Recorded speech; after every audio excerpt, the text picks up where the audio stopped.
Hoje eu tenho a honra de receber aqui a professora Pamela Passos. Pamela, ela tem uma atuação muito forte na instituição, é professora do campus Rio de Janeiro, historiadora, militante dos direitos humanos.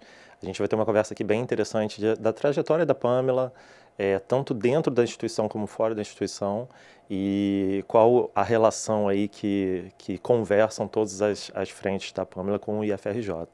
Pamela, obrigado mesmo por você ter aceito o convite. Para mim é uma honra muito grande mesmo ter você aqui. E fiquei muito feliz de te receber, né? E aí eu queria que a gente começasse exatamente para a gente mostrar para a comunidade, para quem não conhece, quem é a Pamela, né? Como é que surgiu, né, toda a trajetória da Pamela até chegar no FRJ? Então, Tiago, obrigada. Eu que agradeço pelo convite, poder estar aqui conversando sobre o FRJ, que é uma instituição que eu acredito muito. Bom, perguntas de milhões aí, porque tentar sintetizar, né? A Pamela é uma educadora, uma mãe, uma mulher negra que acredita na educação pública. A minha trajetória até o FRJ, ela é marcada por ter vindo de São Gonçalo, né? Na verdade, eu brinco, falo que eu nasci na fronteira, eu nasci ali no Fonseca, entre Niterói e São Gonçalo. A primeira pessoa da minha família a estar numa universidade pública, eu fiz licenciatura em História e sempre sonhei em ser professora na rede pública, né? Então, quando eu consigo passar para o concurso, para a rede federal e poder me dedicar exclusivamente, isso foi uma trajetória, né? Depois eu posso voltar a falar sobre isso, mas eu primeiro fui substituta, depois eu entrei como 40 horas, depois eu consegui a minha dedicação exclusiva e poder me dedicar ao ensino, pesquisa e extensão numa instituição que eu acredito tanto, isso foi fundamental, né? E é o que eu faço como forma de luta, como forma de deixar um mundo melhor para minha filha, para os meus pais, enfim, é isso. A educação, ela muda vidas, né? Mas primeiro ela muda a vida de quem escolheu educar, como você, né? O que te sustenta e o que te motiva hoje ainda ao lecionar na instituição?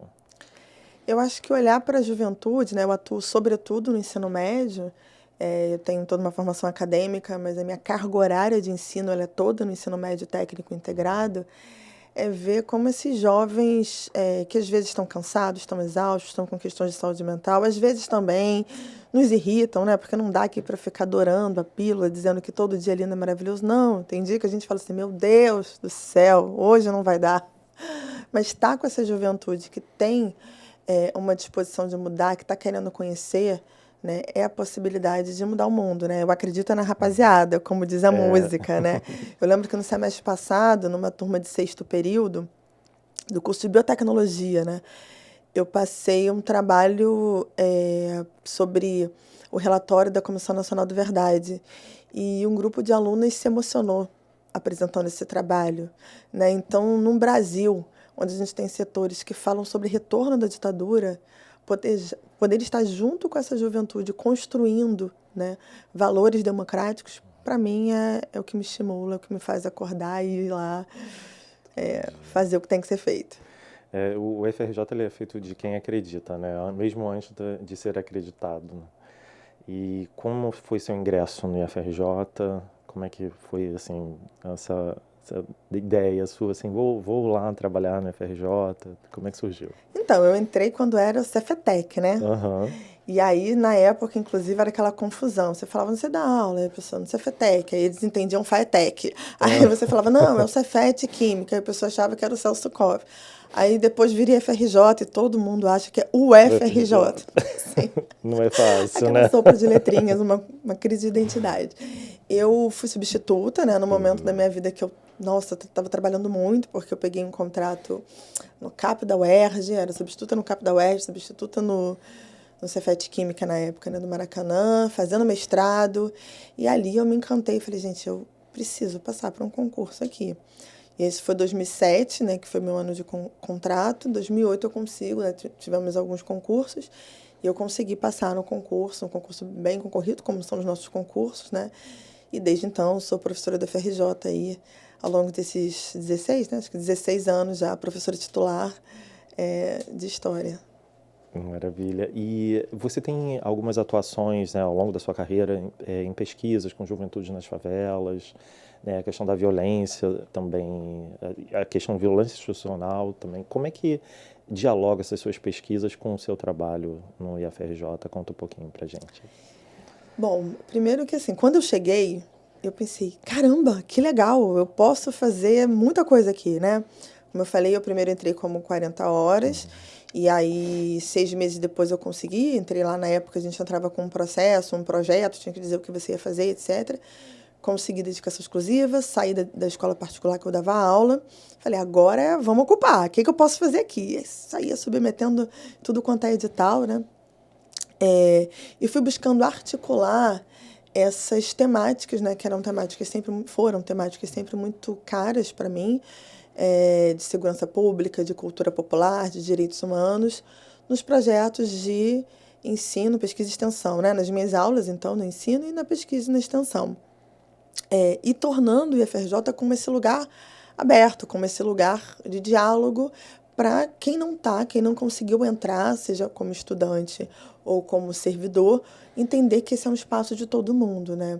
Então, por exemplo, na época do doutorado, eu pesquisei lan house em favelas cariocas. Então, eu pesquisava Acari, Santa Marta, uma favela pacificada, uma favela não pacificada, e discutindo essa relação de juventude e sociabilidade. Então, como esse espaço da lan house, que muitas vezes para as famílias era um lugar de segurança para proteger de tiroteio, eu tenho que trabalhar, melhor meu filho ficar na lan house, e que era também um lugar de encontro, né? Enfim, desses donos de lan house.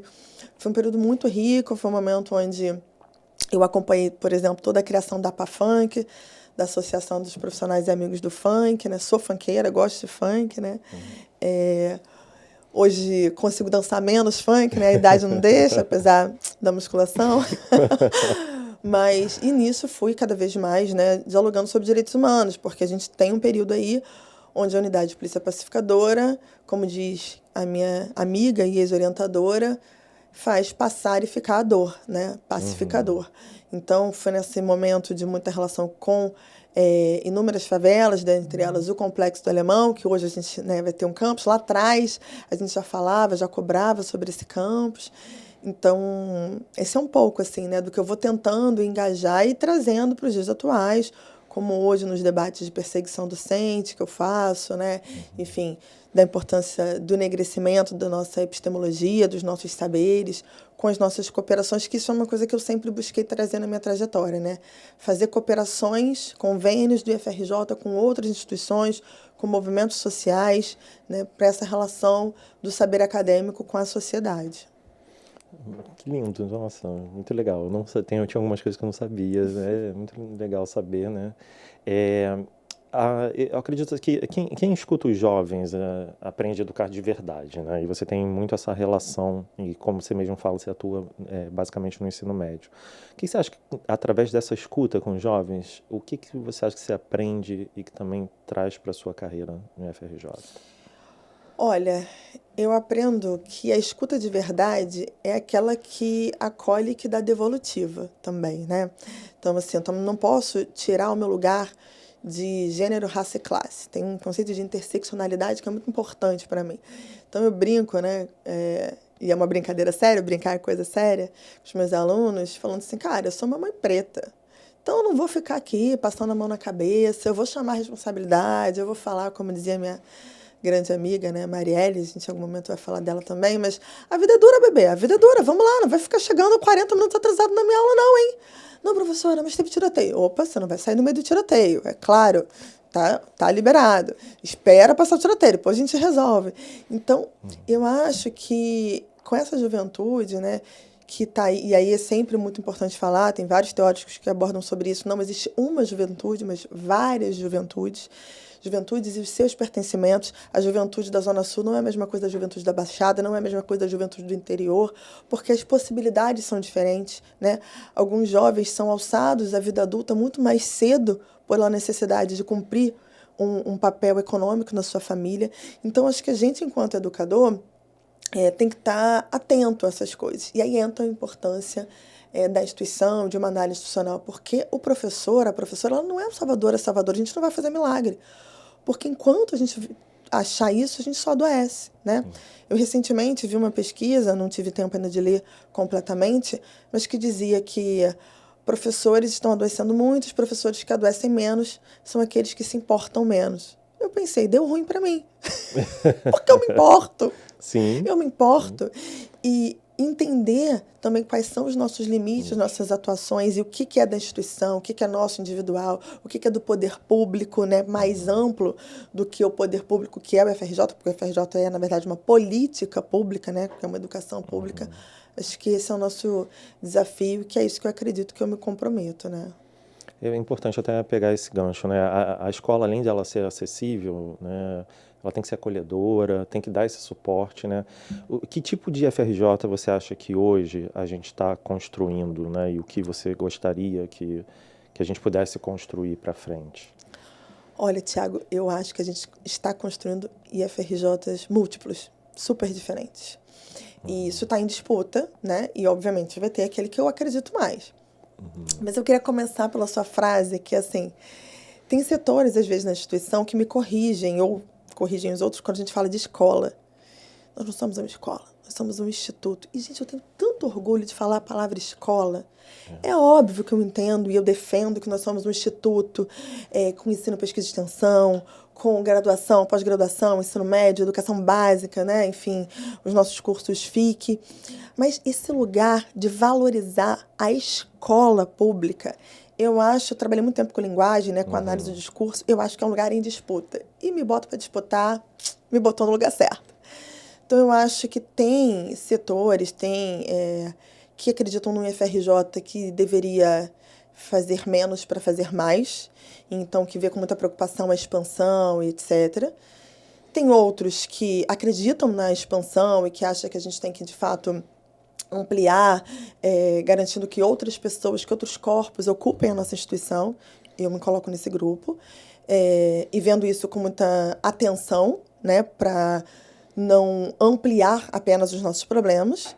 E também tem aqueles que vamos ampliar, vamos ocupar, vamos tudo, e não percebendo um pouco os problemas que isso pode nos deixar a posteriori. Então, eu acho que, assim, o IFRJ hoje, para mim, eu não tenho nenhuma dúvida que é uma referência no Rio de Janeiro e nacional, assim, né? Eu tive oportunidade de estar em alguns espaços nacionais e internacionais, e o IFRJ, ele se destaca, né? Mas eu acho que a pergunta que fica é a que preço? A que custo? E eu acho que a gente tem que cuidar desse preço, cuidar desse custo, exatamente para a gente não adoecer os nossos servidores, para a gente não adoecer os nossos estudantes e para a gente não quebrar ainda mais a nossa estrutura. Eu acho que esse é o nosso desafio. Você tocou em duas coisas, eu vou querer pegar esses dois ganchos, vou no primeiro, assim. Eu vou falar da parte de saúde, que me preocupa bastante, me interessa bastante. Mas antes, você comentou essa questão de escola, eu fiquei pensando aqui no podcast, a gente fala bastante de identidade, a nossa busca pela identidade, né? Você já até comentou, né? O pessoal confunde FRJ. Eu vejo que na instituição, às vezes, tem muito isso, até o que você colocou, a gente foge um pouco que a gente tem uma característica muito forte e importante do ensino médio. Sim. E parece que em alguns momentos a gente tenta, assim, introjetar ali ou marcar a posição que a gente é diferente nesse sentido.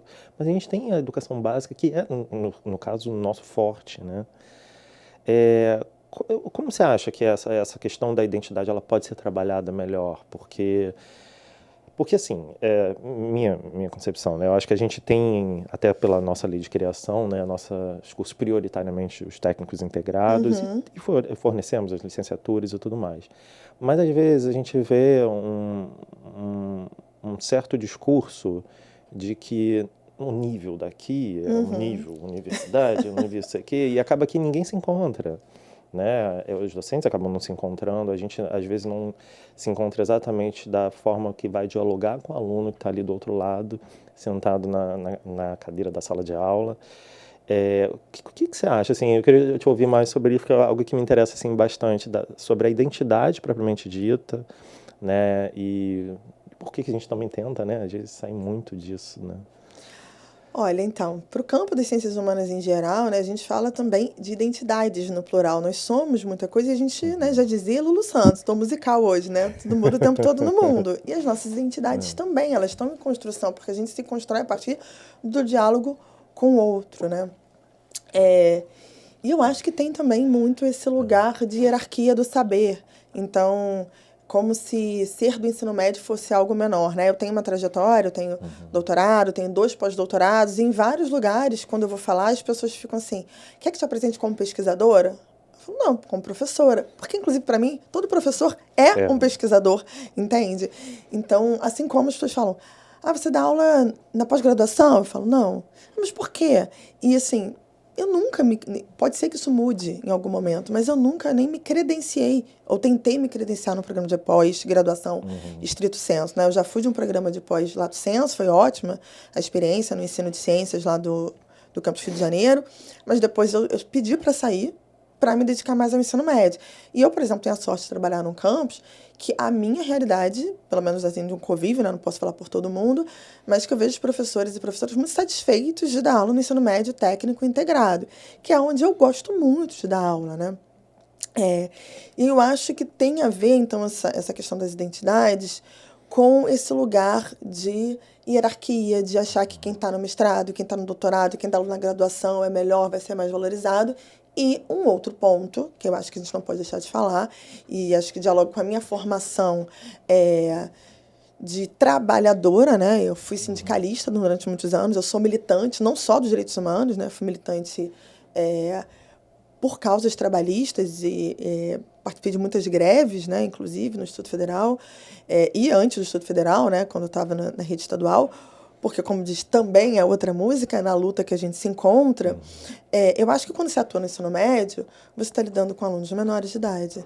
Você tem uma série de demandas de conselho de classe. Você tem, muitas vezes, uma estrutura onde você tem que preencher X informações, mas aí o sistema não se adapta, né? Como diriam os memes, siga isso, siga aquilo, e você tá perdido, você não segue nada, né? Então, assim, as planilhas que não te dão as informações que precisam, os botões que não funcionam. Então, isso, quando você tá, eu acho que também, numa graduação e no mestrado, no doutorado, isso dilui um pouco. Então, acho que junta questões que são de hierarquia, junta questões também que são do dia a dia do trabalhador da educação, da trabalhadora da educação, que tá ali, às vezes, precisando de um suporte, né? Que vai para além da disciplina da sua sala de aula, que é um suporte pedagógico. Então, você precisa de um setor pedagógico que tenha pedagogos em quantidade, que tenha assistentes sociais em quantidade, que tenha psicólogos em quantidade. Você precisa de uma secretaria que tenha técnicos administrativos em quantidade, para você poder fazer o seu trabalho dentro da sala de aula, porque senão você vai acumular. Então, eu acho que não é só uma resposta, sabe? É muito múltiplo para se pensar. E aí, junta com a questão da hierarquização, você fala, vamos nisso aqui, né? Bem interessante, exatamente o que acontece, né? Você comentou também dos setores técnico-pedagógicos que são, assim, cruciais, né, no nosso campo, e a gente vê que não são ouvidos, né? Não são ouvidos. Falando em escuta, né? Uma gestão que não escuta ali, não presencia o chão da escola, pode acabar construindo algo no vazio, né? O que você acha que hoje a gente poderia fazer em relação a isso? Vejo que muitas vezes a gente acaba tomando algumas atitudes ou definindo algumas políticas que você, às vezes, não está vivenciando ali do outro lado, você não sabe de fato ali no chão da escola o que está acontecendo. Como é que você acha que a gente pode unir essa questão para definir as políticas da instituição e as ações da instituição também? Eu vou tentar responder, Tiago, a partir de um exemplo da minha própria vivência com as favelas, né? Porque eu acho que nem sempre o que se trata é de não ter escuta. Eu acho que é saber diferenciar o que a gente, a partir da escuta, consegue fazer e o que a gente não consegue fazer, mas elegendo prioridade. Porque muitas vezes a gente cai num discurso que, inclusive, é bem popular, que é o que tem para hoje, vamos lá, né? Mas tem horas que a gente precisa deixar o santo descoberto. Estou indo bem nos ditos populares para a gente tentar trazer isso para um debate muito educativo até, né? Claro. Então, vamos lá. Quando a gente teve as UPPs entrando, né? Era um fato. Tinha as UPPs. Então, por mais que a gente tivesse, eu fui dessa, né, dizer assim, a UPP não está funcionando, você tinha grupos que iam mais diretamente falando que fora a UPP, tinha que ter grupos ali, setores, que dialogassem com a polícia para dizer, olha, isso aqui não pode, isso aqui está errado. Vamos trazer isso para a realidade aqui que eu estou falando, que você me perguntou do IFRJ. Quando você dialoga com os setores, Pode ser que a demanda seja, nós precisamos de 10 pedagogos ou de 5 AEEs hoje, porque nós temos vários estudantes, e isso eu acho que é um ponto positivo. O Instituto ele conseguiu diversificar seu público, então nós temos uma presença de um alunado muito mais diverso do que nós temos hoje. Isso traz desafios para a gente. Sim. E esses desafios, eles trazem necessidades quantitativas e numéricas. Mais pedagogos, mais psicólogos, mais AEs. Então, tem um momento institucional que a gente tem que chegar, escutar, e a partir daquela escuta dizer, olha, precisavam-se de 10 pedagogos, 5 AEs e, 5 assistentes sociais. Não dá. Mas tem que dar alguma coisa. Não pode ser só o não dá. Ou não dá para ser concurso. Vamos fazer através de contrato, de convênio, mas identificando isso aqui como um problema e lutando juntos para não naturalizar que não se tenham novos concursos. Por quê? Porque quando a gente precariza as relações de trabalho, e eu sou a pessoa que defende o concurso público, né, a gente está colocando pessoas que daqui a um tempo vão embora. Então, elas não criam a identidade com a gente, eles não criam esse pertencimento com a instituição. Você tem uma pessoa que a cada 2 anos, 3 anos, X tempo, vai embora, isso é muito ruim, né? Então, não sei se eu te respondi objetivamente, sim. Mas eu acho assim, por quê? Porque eu acho que existe escuta, sim, né? Eu já participei de alguns momentos na instituição que eu me senti bem ouvida, mas a efetivação dessa escuta é que é um problema. E o que eu vejo são pessoas, às vezes, que fazem essa escuta, que são pessoas comprometidas, mas que olham e falam assim, cara, mas não tem o que fazer, porque, sei lá, não tem código de vagas. Não tem... E aí você tem que chegar e falar, então vamos junto lutar?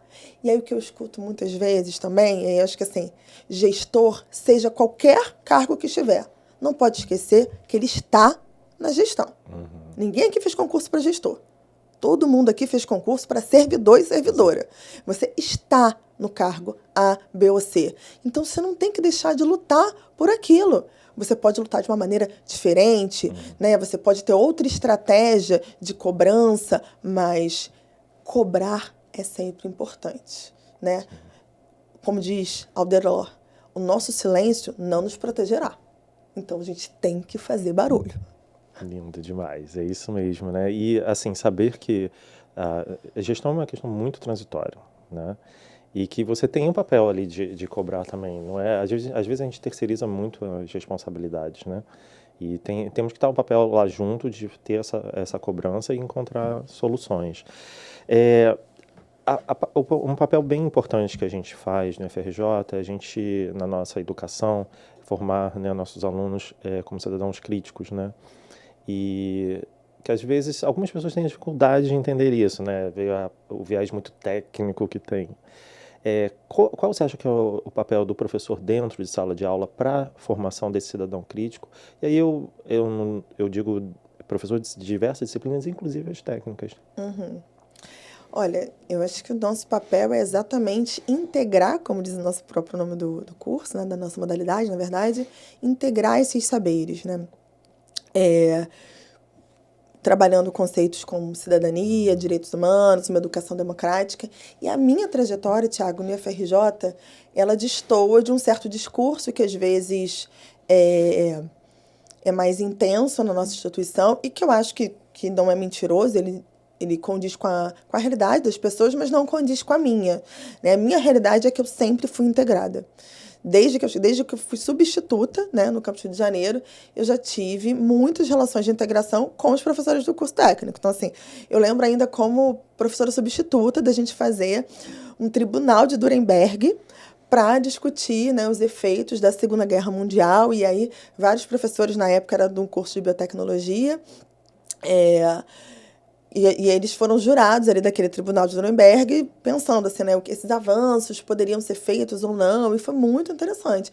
Poderia citar outros exemplos, como química, eu já dei aula junto de história, química e química orgânica, junto com o professor Tadeu. A gente, inclusive, publicou um trabalho sobre isso, foi eu, Tadeu, e o Pedro, que na época era meu bolsista de iniciação científica, sobre imperialismo e novas fontes energéticas.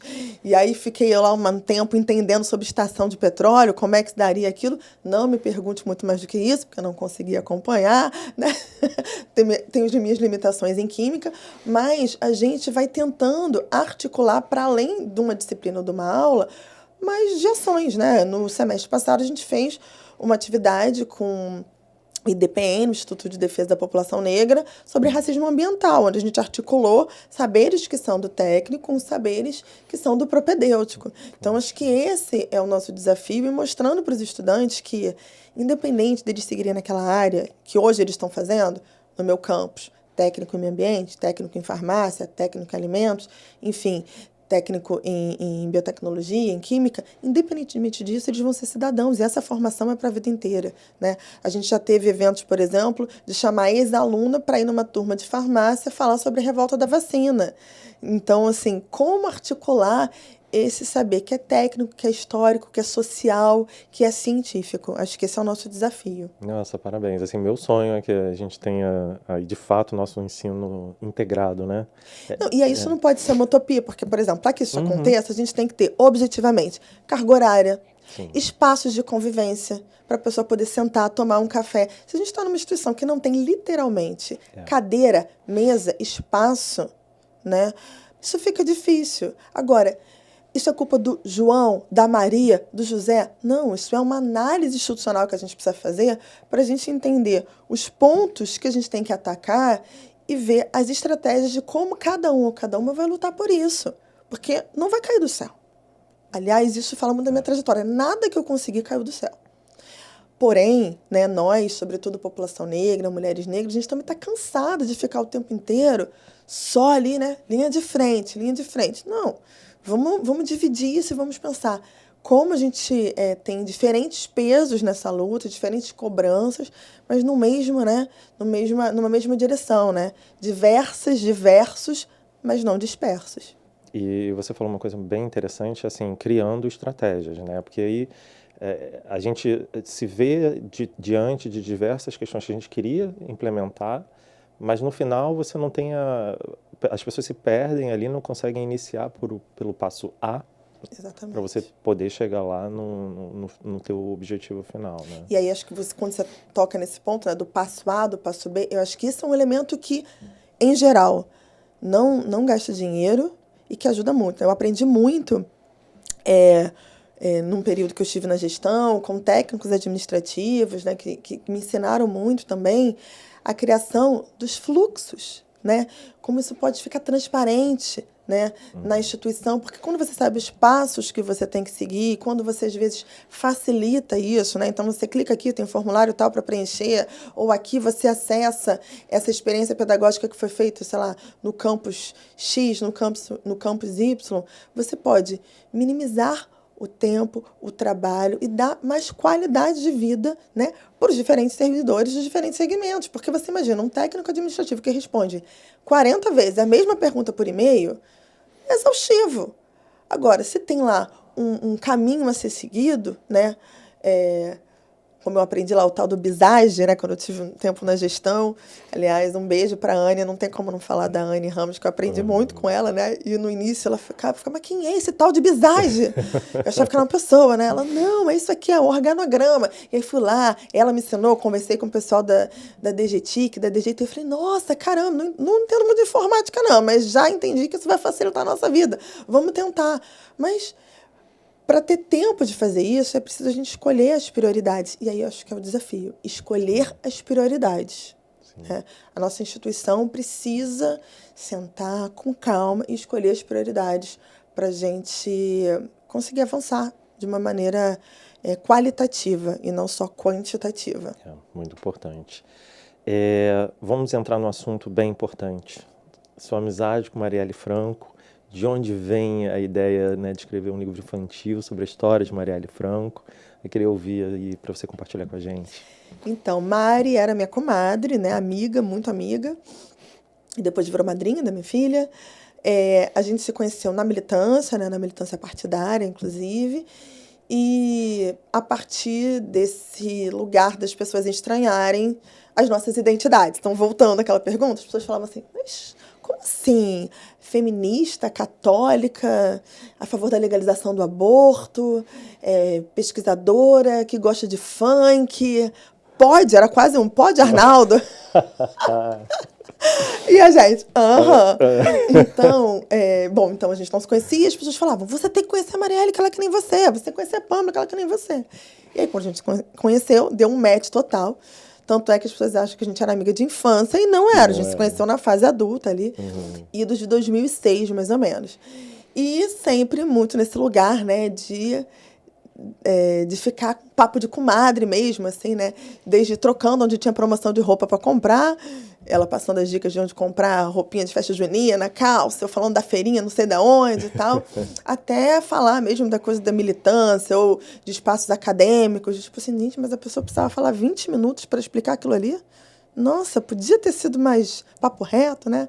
Então a gente foi muito se encontrando no afeto, na pesquisa, na atuação. Eu fui da coordenação da Mandata, Marielle Franco, né? Participei mais diretamente, eu não fui assessora formalmente, fazia isso nas minhas horas vagas, né? Fora as minhas 40 horas do IFRJ, fui lá da Mandata Marielle Franco, trabalhei mais com a parte de educação, mais diretamente, por exemplo, a construção da lei do Espaço Coruja, Espaço Infantil Noturno. Infelizmente, uma lei aprovada, mas não implementada pela Prefeitura do Rio de Janeiro, eu preciso dizer isso, né? Alô, prefeito Eduardo Paes, bora implementar um espaço infantil noturno, Espaço Coruja. E depois, né, de 2018, dedico aí a minha vida a luta por memória, verdade e justiça, que é um tema tão caro à história, que é a minha formação, e também por Marielle.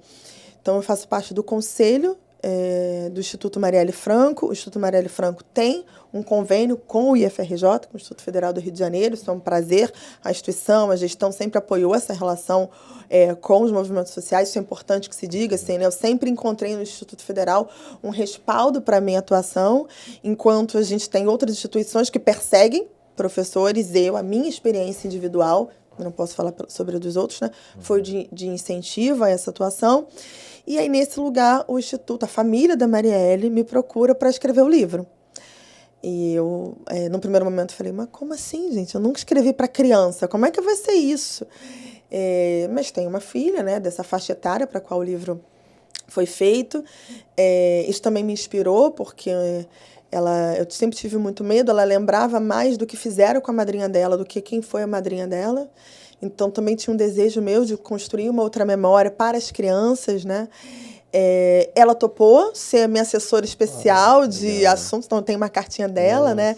E da filha Daniele, da Maria, e a Cecília, então, ficou ali em muitos momentos comigo, acompanhando a escrita do livro, e ela falava, mãe, essa parte dá uma cortada aí, tá meio chata. Eu falei, tá bom, filha, agora melhorou? Agora melhorou. Que legal. E foi isso. A Estral Cultural, a editora também super parceira, então o livro está bem bonito, bem colorido.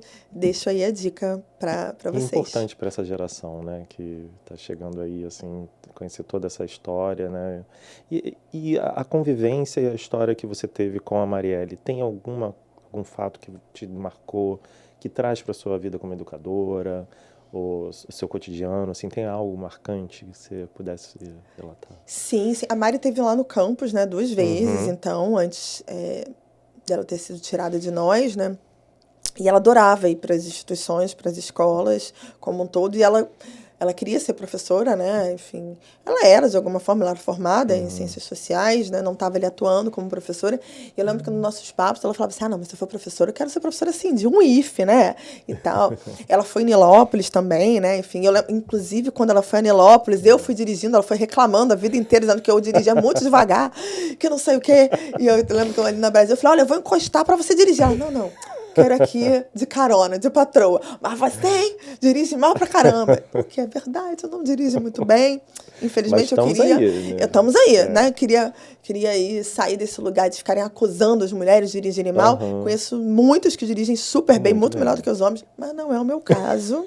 Não sou uma exímia motorista, eu me viro. Tá tudo bem. Mas acho que como lugar, assim, né, de lembrança da Mari, esse ímpeto que ela tinha de estar com adolescentes e jovens para falar sobre direitos humanos, para falar sobre cultura. E acho que isso é algo que me move até hoje, né? A gente se aproxima muito por conta disso, né? E eu tento trazer isso para a minha trajetória. A gente tem algumas publicações no FRJ, né? Acho que é importante.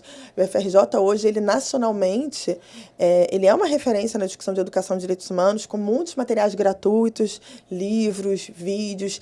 Eu costumo dizer que, frente a todos os ataques, né, que a gente vem sofrendo enquanto educação pública, né, aí, mais recentemente chamado, inclusive, de balbúrdia, os institutos federais, o Pedro II, por exemplo, eles viram um anteparo. Eles viram ali um escudo, né, frente a tantos ataques. Por isso, eu valorizo tanto essas produções e isso acho que é uma trajetória que eu construí junto com a Mari, né, nessa ideia de ocupar e de poder estar construindo lá mesmo em Nilópolis, né, com o NUCA, né, o Núcleo de Audiovisual, parceiríssimo, fazendo vários vídeos, né, a gente brincava falando, deu confusão, joga esse vídeo no Zap para poder, assim, ver se explica, porque você já ficou cansado de explicar. Então, é isso. E que bom que ela está sempre presente, de fato, sim, né? Sim. É muito importante. Semente, né? Deixou essa semente para nós. E é óbvio que a gente sente saudade, é óbvio que a gente segue com indignação, porque isso não poderia ter sido feito. E que isso se transforme, né, na construção de lugares onde mulheres negras, mulheres lésbicas, né, bi, a população LGBTQIAPN+, em geral, possa atuar sem ser tão violentada. Exatamente. A gente está caminhando aqui para o final. Se você, assim, pudesse imaginar o IFRJ daqui a 10 anos, que tipo de instituição você gostaria de ver? O que você sonha ter lá no IFRJ em 10 anos? Olha, eu sonho com o IFRJ que consiga encontrar um equilíbrio entre olhar para fora e olhar para dentro. Eu estava conversando com uma amiga minha da instituição que eu tenho a sensação que o IFRJ, ele para fora entrega picanha, filé mignon. Mas, às vezes, o nosso feijão com arroz interno tá precisando de mais tempero. Às vezes, dá uma empapada naquele arroz, sabe? Sai um feijão insosso. Então, eu desejo um FRJ que transforme a escuta em ações efetivas. Que a gente, não numa vibe Haribo, mas que a gente brigue menos e efetive mais, né? Porque a discordância, a diferença, ela vai existir e ela é saudável. Olha, eu entendo que o melhor caminho é ir pela linha vermelha, eu entendo que é ir pela Brasil, ok. Mas o que a gente quer no final? A gente quer chegar em Nilópolis? Beleza. Né? Então, o que a gente quer para uma instituição? Eu quero uma instituição que tenha mais concurso, eu quero uma instituição que seja mais diversa, eu quero uma instituição que chegue em lugares e em pessoas que antes não chegava. E, não é mais, e eu também quero qualidade para os profissionais dessa instituição. Eu quero menos adoecimento profissional. Como a gente constrói isso? Ah, mas não dá para construir tudo. Tem que dar. Porque uma vez disseram para uma menina lá de São Gonçalo chamada Pamela que não ia dar para ela ter uma vida legal e estável sendo professora. E eu não aceitei quando me disseram isso. Então, eu sou uma pessoa que eu não aceito respostas simples, né? Então, eu desejo para o FRJ daqui a 10 anos que a gente entenda os desafios que o capitalismo, que o neoliberalismo nos impõe e que a gente siga lutando, cada um com as suas estratégias, cada um com as suas armas, mas entendendo o que a gente quer, o que nos une. Todo mundo aqui quer um IFRJ público, gratuito e de qualidade? Então, beleza. Vamos junto, vamos, que a gente vai construir isso. Admiro muito. Muito Obrigada. mesmo. Pamela, obrigado, né, por você ter vindo. Foram momentos aqui importantes para conhecer a sua história. Eu aprendi bastante também com você aqui. Parabéns pela sua história na FRJ, né? É uma história que ainda tem muita coisa aí pela frente. Tenho certeza que você tem projetos muito importantes aí para a instituição. A instituição precisa de você. Né? E foi uma honra aqui. De todos nós. Obrigada. Eu queria, para a gente finalizar, se você quiser deixar alguma mensagem para a comunidade, ou que você fique à vontade aí para deixar aí para quem está chegando, para quem está entrando aí, para quem ainda resiste até hoje, no meio de todos os problemas. Fica à vontade para deixar uma mensagem. Bom, então vou deixar mesmo, né? Isso. Primeiro eu quero dizer que assim, a gente está num momento difícil do Brasil, de muitos ataques à educação pública. Então, se você acredita no FRJ, na educação pública, comenta isso em qualquer lugar. Não numa página específica, né? Mas é porque, às vezes, são mais os ataques que aparecem. Então, a gente está precisando que as pessoas que acreditam no Instituto Federal, que as pessoas que acreditam na educação pública, aquelas pessoas que a instituição mudou a sua vida, vá lá e diz isso, porque os ataques não são poucos. Queria aproveitar e fazer 2 propagandas. Uma do nosso canal do YouTube, que é o Prática de Ensinos e Direitos Humanos, que é um canal vinculado ao nosso grupo de pesquisa, o GPTEC. Então lá tem vários vídeos, uns menores, outros maiores, que podem ser usados em sala de aula. Pega, curte, compartilha, divulga.